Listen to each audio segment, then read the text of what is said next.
Hello, chào Vinh, xin chào các bạn. Hôm nay thì mình chia sẻ hai cái công thức bánh chuối rất là ngon luôn, vừa hấp vừa nướng luôn, rất là dễ mà ngon. Bây giờ mời các bạn mình cùng vào bếp để thực hiện bánh chuối ngon ha. Công thức đầu tiên mình dùng ở đây 250g bột mì. Mình có tiếp bên đây là 100g bột gạo ha, 400ml nước cốt dừa, chút xíu muối, khoảng 100g đường. Rồi pha bột mình sẽ cho 100g bột gạo vô thau, 250g bột mì đa dụng, chút muối. Lượng đường các bạn cũng có thể giảm nếu như ăn ít ngọt hơn. Rồi mình thêm nước cốt dừa vô đây 400ml nè. Trộn đều lên ha. Cái phần bột này mình trộn xong là nó tan ra và nó cũng hơi, đừng có lỏng quá, nó sẽ hơi đặc một chút. Tại mình còn trộn chuối vô nữa nó sẽ lỏng bớt. Phần bột của mình trộn xong cho nó tan thì mình để yên qua một bên ha, cho bột nó nở chút xíu đi, rồi cái mình quay qua mình làm cái phần chuối. Chuối xiêm mình lột sẵn ở đây khoảng 5 trái, chuối chín cho nó ngon.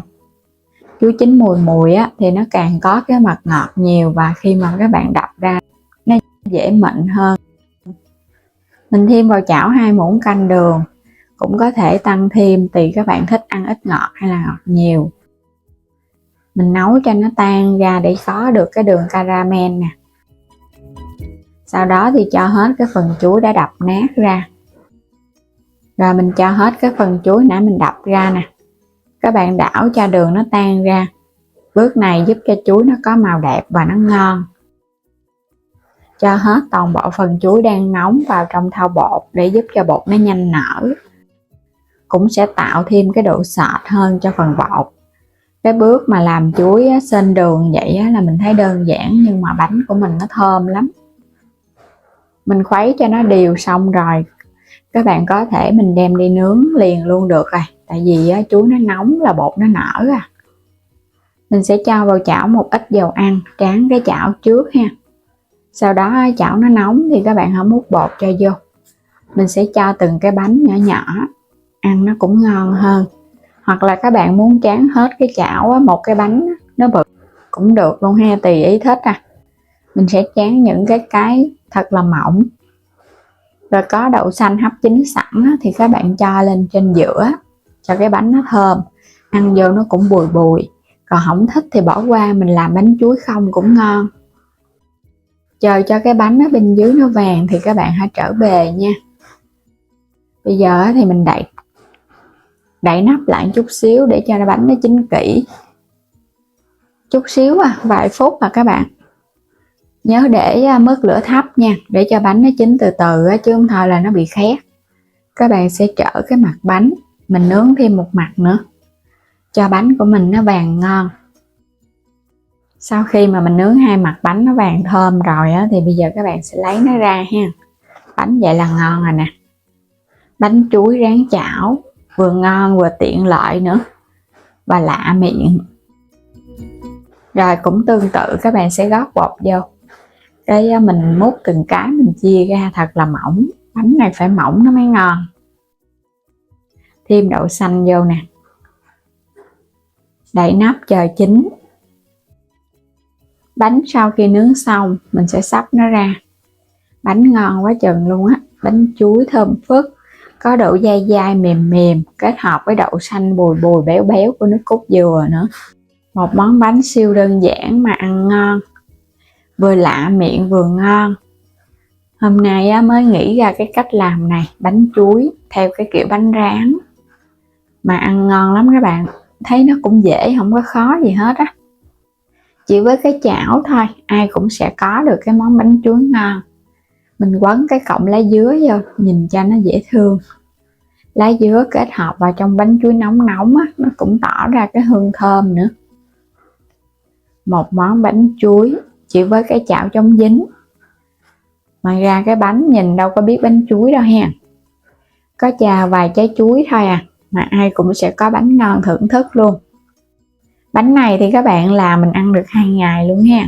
Béo béo thơm thơm nè, bột dai dai mềm mềm, có thêm chuối ở bên trong nên là ra cái bánh rất là đặc biệt luôn. Nó thơm và nó ngọt tự nhiên. Bây giờ mời các bạn mình cùng thử ha. Ngọt đậm đà luôn á. Nếu mà các bạn ăn ít ngọt có thể giảm lượng đường lại nha. Mình thấy bánh này là ngọt nhiều, ăn cũng ngọt và béo cũng ngon lắm. Và đây là công thức thứ hai, thì mình có 150g bột mì đa dụng, 100g bột gạo, 100g đường, thêm chút xíu muối và vani, 300ml nước cốt dừa nha, cho bánh nó béo. Cho hết 100g bột gạo vào trong thau nè. Tiếp theo là mình có 150g bột mì đa dụng. Mình làm cái bánh bò này á, cái loại bột mì các bạn đừng có chọn cho nó cao đạm quá nha. 100g đường, thêm muối luôn, thêm ống vani nữa cho nó thơm, hoặc là dùng vani dạng nước. Rồi mình sẽ trộn đều tất cả lại một cái ha. Đây là cái bánh bò chuối, một món bánh mà mình nhận được yêu cầu cũng lâu rồi đó. 300ml nước cốt dừa cho hết vô luôn. Rồi trộn bột thật là đều. Cái bánh này á, thì mình thấy không có khó. Trộn đều lên ha. Sau đó thì các bạn lọc nó qua cái rây để cho nó mịn hơn, tại vì bột của mình nó sẽ hơi đặc á, nó khó tàn, và mình dùng cái loại bột gạo lọc nữa nên nó cũng khó. Bánh này thì làm chuối phải là chuối mùi, mình dùng ở đây 3 trái lớn. Chuối chín càng mùi là càng ngon nha, tại vì khi mà các bạn tán nó ra nó mịn, trộn vào trong bột á, nó sẽ đều hơn, chứ đừng có chọn mà cái chuối vừa chín tới nó không ngon. Chuối làm xong thì bây giờ các bạn cho hết cái phần chuối vào trong cái bột, mình trộn đều lên ha. Trộn thật là đều để cho chuối nó quyện đều cùng với bột, nó cũng sẽ loãng bớt ra. Mình chuẩn bị khuôn, đây là khuôn nhôm bánh bò nè, mình đã quét sơn lớp dầu mỏng. Rồi các bạn sẽ chất vào trong cái xửng hấp. Mình sẽ đem đi hấp nóng trước để cho khuôn nó không có bị dính, và cũng như là mình nấu nước cho nó sôi. Mình dùng ở đây 1 muỗng cà phê baking powder, nửa muỗng cà phê baking soda. Trộn đều hai loại lại, múc chút xíu cái phần bột chuối nè, để khuấy đều cho nó tan mịn ở bên ngoài nè. Các bạn hãy gót vào trong cái thau bột, vậy thì bột của mình nó sẽ đều hơn.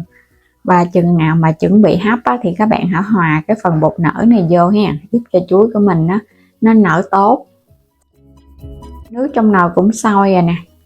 Bây giờ khuôn nó cũng nóng rồi, các bạn sẽ gót cái phần bột vô đầy khuôn luôn. Cái khuôn này là khuôn nhôm cho nên mình phải hấp nóng trước, còn dùng khuôn silicon thì khỏi cần hấp nóng. Rồi bây giờ sẽ đem đi hấp. Nhớ là hấp lửa cao trong vòng 10 phút để cho bánh của mình nó nở đều và nó ngon.